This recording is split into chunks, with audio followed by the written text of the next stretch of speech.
Hello magical minds. तो dear, short term solvency ratios यानी liquidity के बाद अब बारी आती है लॉन्ग टर्म सॉल्वेंसी रेशियोज की।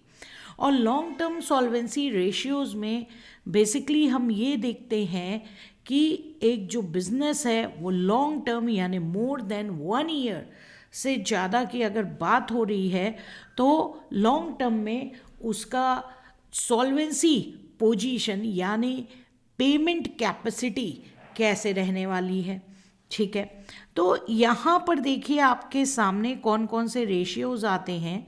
यहाँ पर हम बात करते हैं debt to equity ratio, debt to total fund ratio, proprietary ratio, capital gearing ratio and fixed asset ratio की। राइट, चलिए तो वन बाय वन इन सारे रेशियोज को डिटेल में देखते हैं। हमने यहाँ पर देखा डेट इक्विटी रेशियो। देखिए इसको लर्न करना भी बहुत इजी है। डेट इक्विटी नेम है तो डेट अपॉन इक्विटी। राइट, तो डेट बेसिकली क्या है? डेट है आपका आउटसाइडर का फंड, यानी कि बाहर वालों ने, लेंडर ने, जिन्होंने आपको लोन दिया उन्होंने कितना फंड लगाया। और इक्विटी मतलब क्या हुआ? प्रोप्राइटर यानी कि जो ओनर है उन्होंने कितना फंड लगाया। राइट, तो बेसिकली यहाँ पर हम ये देखना चाहते हैं कि इक्विटी के कंपैरिजन में डेट कितना है। राइट, तो अगर हायर डेट रेशियोज होगा इट मीन्स लेंडर का क्लेम, लोन देने वाले का क्लेम ओनर से ज़्यादा है। ठीक है, तो ओनर को ये बात पसंद नहीं आएगी, अनफेवरेबल। यानी कि अगर कोई पोटेंशियल इन्वेस्टर है तो वो उसको ही नहीं समझ में आएगा कि कंपनी में डेट जो है वो ज़्यादा है। ठीक है, क्योंकि डेट ज़्यादा है इट मीन्स फाइनेंशियल रिस्क ज़्यादा है। Got my point. लेकिन डेट के अपने फ़ायदे भी होते हैं। डेट पे जो इंटरेस्ट जाता है वो कंपनी का टैक्स सेव करता है, क्योंकि इंटरेस्ट को हम प्रॉफिट एंड लॉस के डेबिट साइड लिख सकते हैं। और जब हम खर्चे में बढ़ोतरी करेंगे, खर्चा ज़्यादा दिखाएंगे, तो ऑब्वियस सी बात है आपका नेट प्रॉफिट कम होगा, और नेट प्रॉफिट कम होने के कारण टैक्स कम होगा। ठीक है, इसको हम ट्रेडिंग ऑन इक्विटी बोलते हैं, इसको हम ट्रेडिंग ऑन इक्विटी बोलते हैं। ये थ्योरी आप ट्रेडिंग ऑन इक्विटी की फाइनेंशियल मैनेजमेंट में बहुत डिटेल में पढ़ेंगे कि एक कंपनी के कैपिटल एम्प्लॉयड में अगर डेट का प्रपोर्शन ज़्यादा हो तो उसके क्या क्या बेनिफिट हो सकते हैं। राइट, तो अलग अलग लोग अलग अलग तरीके से देखेंगे। अब अगर लेंडर की बात करें तो लेंडर हमेशा चाहेगा कि इक्विटी का बेस ज़्यादा हो। इक्विटी का बेस ज़्यादा होगा तो ऑब्वियस सी बात है उसको, लेंडर को रिस्क क्या होगा? कम होगा, क्योंकि इक्विटी वाले से पहले उसको पेमेंट मिल रहा है। राइट, तो अगर ऑलरेडी कंपनी में डेट ज़्यादा है तो नया लेंडर जो है वो नया लोन देने को तैयार नहीं होगा। ठीक है, अब पहला रेशियो हो गया। दूसरे रेशियो में देखिए डेट टू टोटल फंड की बात कर रहे हैं, यानी total capital employed. Total fund का मतलब यहाँ पे क्या है? टोटल कैपिटल एम्प्लॉयड की यहाँ पर बात कर रहे हैं। तो टोटल कैपिटल एम्प्लॉयड में डेट का प्रोपोर्शन कितना है? ठीक है, अगर 10 करोड़ कैपिटल इन्वेस्टमेंट है, उसमें आप कह लीजिए 6 करोड़ डेट है, तो 60% या क्या है? डेट है, 60% डेट है। ठीक है, तो यहाँ पर हम यही देख रहे हैं कि टोटल इन्वेस्टमेंट में आउटसाइडर का कितना फंड है, जबकि ऊपर हम देख रहे थे कि इक्विटी के कंपैरिजन में डेट जो है कितना है। Got my point? ठीक है, proprietary ratio. Proprietary ratio, proprietor मतलब क्या होता है? ओनर, यानी ओनर का फंड। जो हम ऊपर वाले में देख रहे थे कि टोटल कैपिटल एम्प्लॉयड में डेट कितना है, ऐसे ही हम यहाँ पे देख रहे हैं कि अगर बिजनेस की जो टोटल एसेट है उसमें ओनर ने कितना इन्वेस्टमेंट कर रखा है। और जितना ज़्यादा इन्वेस्टमेंट ओनर का होगा उतना ज़्यादा स्ट्रॉन्ग पोजीशन होगी। इसका मतलब लेंडर जो है, आउटसाइडर फंड जो है वो बिजनेस में नहीं लगा हुआ है, यानी कि फाइनेंशियल रिस्क कम है। फाइनेंशियल रिस्क का मतलब होता है डेट ज़्यादा होना। ठीक है, इंटरेस्ट का बर्डन ज़्यादा होना, उसको हम फाइनेंशियल रिस्क बोलते हैं। अब डेट इक्विटी से ही मिलता जुलता एक और रेशियो आता है, बहुत फेमस है, बच्चे इसको अक्सर गलत करते हैं, कैपिटल गियरिंग। गियर्ड वर्ड हमेशा अकाउंट्स ऑफ फाइनेंस में वहाँ आता है जहाँ डेट की बात करते हैं। तो यहाँ क्या कर रहे हैं, capital gearing. Capital gearing ratio का फॉर्मूला डेट अपॉन इक्विटी ही है, अगर आपके क्वेश्चन में प्रेफरेंस शेयर कैपिटल ना हो। आपको पता है हर एक न्यूमेरिकल में जहाँ प्रेफरेंस शेयर कैपिटल होता है वो किसके साथ जाता है, इक्विटी के साथ। लेकिन इकलौता कैपिटल गियरिंग रेशियो ऐसा रेशियो है जो, अगर हम बात करें, जिसमें debt plus preference share capital आपका न्यूमरेटर में रहेगा और डिनोमिनेटर में आपका इक्विटी रहेगा। यानी फॉर्मूला हो गया debt plus preference share capital upon equity. Basically इस फॉर्मूले का लॉजिक क्या है कि जो वेरिएबल रिटर्न, आपको पता है इक्विटी शेयर पे हम जो डिविडेंड देते हैं वो क्या होता है, वेरिएबल होता है, फिक्स नहीं होता है। वेरिएबल रिटर्न वाली सिक्योरिटी क्या है, डिनोमिनेटर में है, और फिक्स्ड रिटर्न क्योंकि इंटरेस्ट का जो परसेंटेज है वो फिक्स्ड होता है, और प्रेफरेंस डिविडेंड का भी जो परसेंटेज है वो क्या होता है, फिक्स्ड होता है। तो फिक्स्ड रिटर्न वाली सिक्योरिटीज ऊपर हैं, न्यूमरेटर में है, और वेरिएबल वाली डिनोमिनेटर में है। तो अगर कैपिटल गियरिंग रेशियो पूछा जाता है तो नॉर्मल फॉर्मूला, तो अगर क्वेश्चन में प्रेफरेंस शेयर कैपिटल नहीं है तो फर्स्ट वाला ही है डेट अपॉन इक्विटी। लेकिन अगर क्वेश्चन में प्रेफरेंस शेयर कैपिटल भी गिवन है तो कैपिटल गियरिंग रेशियो निकालते टाइम प्रेफरेंस शेयर कैपिटल यहाँ पे डेट के साथ ऐड होगा। Got my point.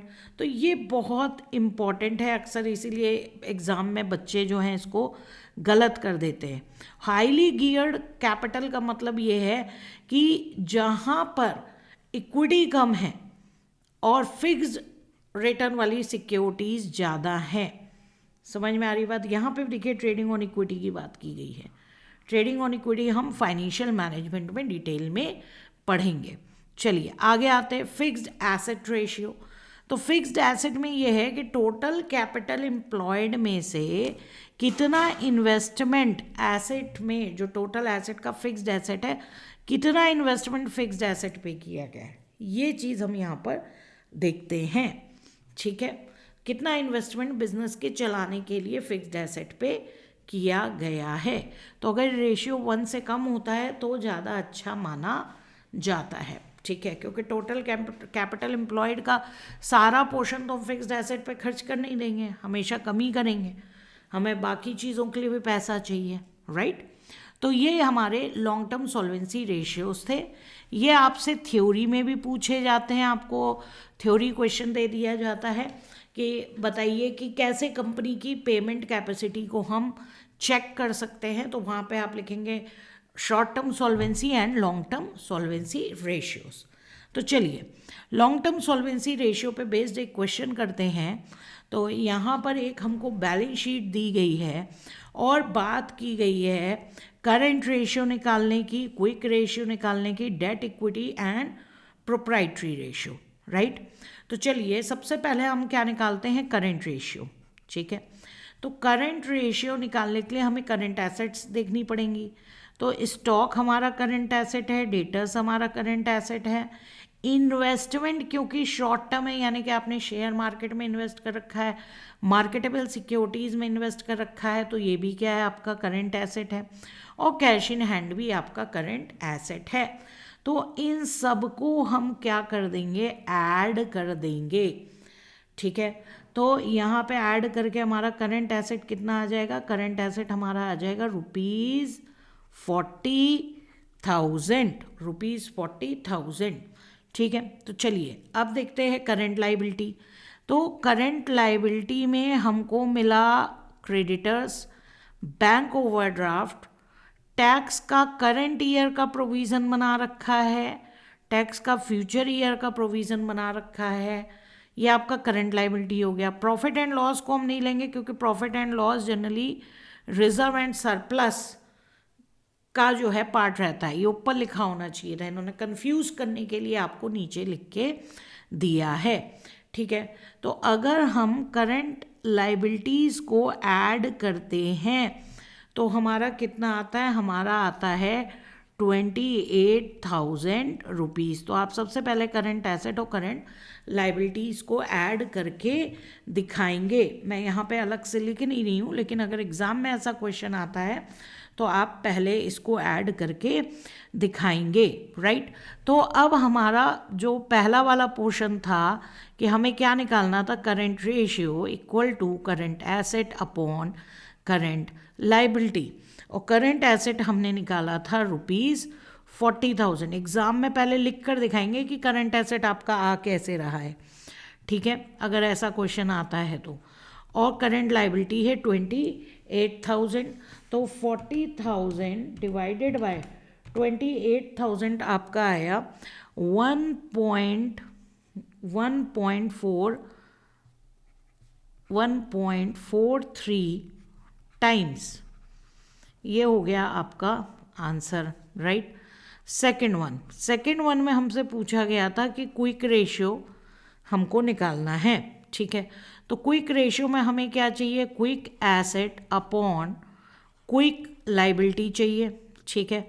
तो क्विक एसेट के लिए हम करंट एसेट में से यहाँ एक तो स्टॉक लेस करते हैं और एक प्रीपेड एक्सपेंस लेस करते हैं, ठीक है। तो यहाँ पर बस स्टॉक है, यानी 40,000 में से केवल हम क्या माइनस कर देंगे, 40,000 में से हम केवल 12,000 रुपीज़ का स्टॉक माइनस कर देंगे, ठीक है। तो ₹40,000 माइनस ₹12,000, यानी कि हमारा जो है आपका क्विक एसेट जो है वो ₹28,000 का आ जाएगा। अब हमें निकालना है क्विक लाइबिलिटी। तो करंट लाइबिलिटी में से एक तो हम बैंक ओवरड्राफ्ट माइनस करते हैं, ये मैंने आपको बताया था। लेकिन यहाँ पर देखिए क्विक लाइबिलिटी में एक फ्यूचर टैक्सेशन भी माइनस करेंगे, ये भी माइनस होगा। फ्यूचर टैक्सेशन का मतलब ये हुआ कि अभी नहीं पे करना है, ये अगले साल के पेमेंट की बात है, ठीक है। और हम तो यहाँ क्विक लाइबिलिटी निकाल रहे हैं जिसको तुरंत के तुरंत हमें पे करना है। तो बैंक ओडी के साथ साथ करंट ईयर का हम टैक्स प्रोविज़न नहीं हटाते हैं, फ्यूचर का अगर टैक्स प्रोविज़न है तो वो हम यहाँ पर क्या करेंगे, हटाएंगे, ठीक है। तो करंट लाइबिलिटी हमारा 28,000 रुपीज़ है, ठीक है। बैंक ओडी हमारा 4,000 है और टैक्स प्रोविज़न भी हमारा 4,000 है, राइट। तो ये एक आपने नई चीज़ सीखी, यानी कि 8,000 माइनस करेंगे तो क्या आएगा, ₹20,000, ठीक है। ये आपका आ गया क्विक लाइबिलिटी। तो यहाँ पे हमारा क्विक एसेट है 28,000 रुपीज़ और क्विक लाइबिलिटी है 20,000 रुपीज़, और 28 डिवाइडेड बाय 20,000 1.4 टाइम्स जो है वो आपका क्विक रेशियो आ रहा है, राइट, ठीक है। अब नेक्स्ट हमने क्या, हमारे से क्या पूछा गया था, डेट इक्विटी रेशियो। चलिए, तो डेट इक्विटी रेशियो में डेट में क्या क्या आएगा, तो डेट पे हम देख रहे हैं केवल और केवल क्या है, डेट में मॉर्गेज, ये डेट है, ठीक है। इक्विटी शेयर कैपिटल में capital reserve, equity share capital and profit and loss, ये आ जाएगा। क्या फिक्टिशियस एसेट क्वेश्चन में गिवन है, आंसर है नो, फिक्टिशियस एसेट कुछ भी गिवन नहीं है, ठीक है। तो हम यहाँ पे डेट है हमारा 32,000 रुपीज़ का। तो अगर हम यहाँ पे थर्ड में डेट इक्विटी रेशियो कैलकुलेट करते हैं, ठीक है, debt equity ratio equal to debt upon equity, और डेट हमारा कितना था, ₹32,000, ठीक है। अब इक्विटी हम निकाल लें, इक्विटी हमारा 40,000 का इक्विटी शेयर कैपिटल है, कैपिटल रिजर्व है 8,000 का, 48,000, और 48,000 में प्रॉफिट एंड लॉस जो है 12,000 का वो और ऐड कर लें, ठीक है। तो 60,000 का हमारा इक्विटी हो जाता है। तो आप निकाल के दिखाएंगे कि कैसे आपने इक्विटी निकाला है, ठीक है। और फिर उसके बाद 32/60 के हम निकालेंगे तो हमारा डेट इक्विटी रेशियो निकलेगा 0.53, ठीक है। That is your answer, right, ठीक है। अब आते हैं फोर्थ वन पे। फोर्थ वन हमसे क्या मांग रहा है? फोर्थ वन हमसे मांग रहा है प्रोप्राइटरी रेशियो, यानी कि हमारा हो गया share holders fund upon total assets, ठीक है। तो शेयर होल्डर्स फंड यहाँ पे तो केवल इक्विटी ही है, प्रेफरेंस तो है नहीं, ठीक है। तो यहाँ पे हमारा आ गया, और एसेट में भी हमारा कोई फिक्टिशियस एसेट नहीं है, ठीक है। तो टोटल एसेट ही ले लेंगे। तो सबसे पहले हम फॉर्मूला लिख लेते हैं, प्रोप्राइटरी रेशियो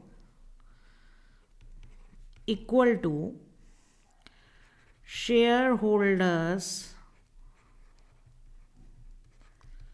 मैंने यहाँ पे शेयर होल्डर्स पूरा नहीं लिखा है, शेयर का बस एसेट लिखा है, आप एग्जाम में पूरा लिखिएगा, अपॉन टोटल एसेट्स और टोटल कैपिटल एम्प्लॉयड,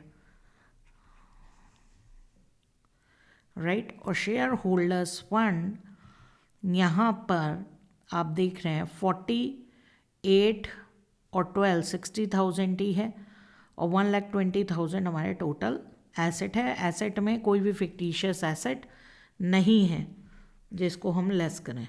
तो 1,20,000 और 60,000, तो यहाँ पे हमारा आ गया 0.5 times, that is your answer.